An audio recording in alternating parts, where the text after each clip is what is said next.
kalian tahu tentang kerajaan Majapahit? Yap, betul. Kerajaan Majapahit adalah salah satu kerajaan yang terpopuler di Nusantara dan salah satu kerajaan yang terbesar di Nusantara.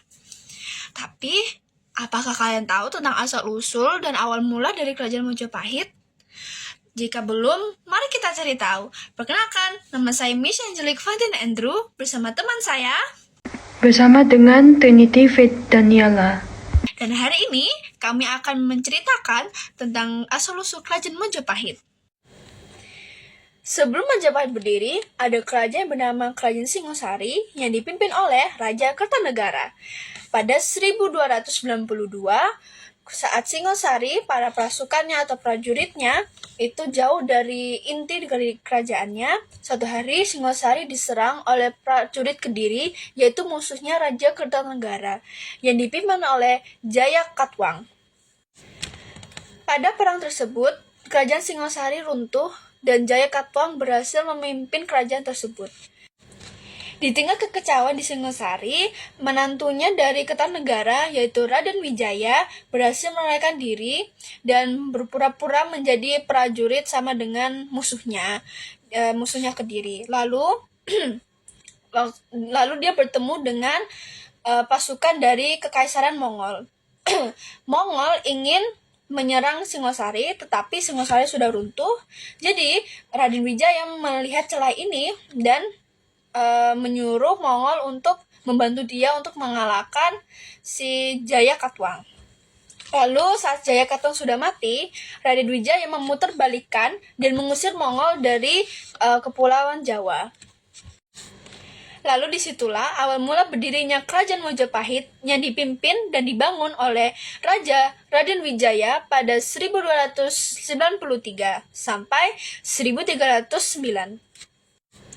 Lalu Raden Wijaya adalah raja pertama yang mendirikan Majapahit. Lalu saat dia wafat, dia memberi tatahnya kepada putranya bernama Jayanegara. Pada masa-masa Jayanegara, semua itu tidak mudah. Karena banyak yang masih ingin perang, lalu banyak yang mengancam kestabilan Majapahit. Lalu setelah semua masa-masa sulit itu, kekuasaannya dilanjut oleh Tunggadewi, yaitu seorang ratu yang kuat dan bijaksana dan alias ratu pertama di Majapahit. Lalu di bawah kepemimpinannya, Majapahit mulai berkembang dan memperluas di banyak wilayah-wilayah di Nusantara. Lalu perjuangannya kemudian dilanjutkan oleh putranya namanya Hayam Wuruk 1350 sampai 1389. Di bawah Hayam Wuruk, kekuasaan Majapahit itu masa-masa kejayaannya. Dan pada masa ini, pada masanya Hayam Wuruk, masa-masa Majapahit mencapai puncak kekuatan, memiliki wilayah yang sangat luas, dan menjadi kerajaan yang disegani oleh seluruh Nusantara. Yang penting, Majapahit itu sangat populer di seluruh Nusantara. Setelah masa kejayaannya Hayam Wuruk, lalu Hayam Wuruk memberi tatahnya kepada menantunya bernama Wikramawardhana pada 1389 sampai 1429. Namun, pada masa itu banyak konflik yang terjadi. Banyak perang saudara, lalu kerajaan Majapahit itu melemah, lalu mengancam, lalu kekuasaannya dilanjutkan oleh putrinya namanya Suhita. Pada 1429 sampai 1447, Suhita mencoba untuk mengembalikan kejayaan Majapahit. Lalu dia membangun Majapahit kembali dan supaya Majapahit itu lebih tentram dan kembali seperti dahulu. Tahun 1447 sampai 1451, kerajaan yang dipimpin oleh Kertawijaya dikenal juga sebagai Brawijaya yang ke-1. Ia memerintah dalam masa Majapahit yang memulai melemah. Beberapa daerah mulai melepaskan diri dari kekuasaan pusat. Di tahun 1451 sampai 1453, kerajaan yang dipimpin oleh Raja Sawadhana memerintah dalam waktu singkat dan menghadapi politik yang tidak stabil.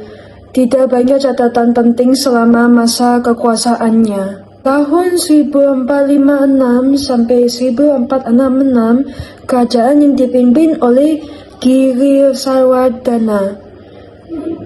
Dia naik takhta setelah masa kekosongan kekuasaan. Ia mencoba menjaga keutuhan Majapahit yang terus mengalami kemunduran. Tahun 1466 sampai 1478, kerajaan yang dipimpin oleh Singha Wikramawardhana. Pada masa pemerintahannya, konfliknya internal semakin parah karena kekuasaan pusat semakin lemah dan daerah-daerah makin mandiri.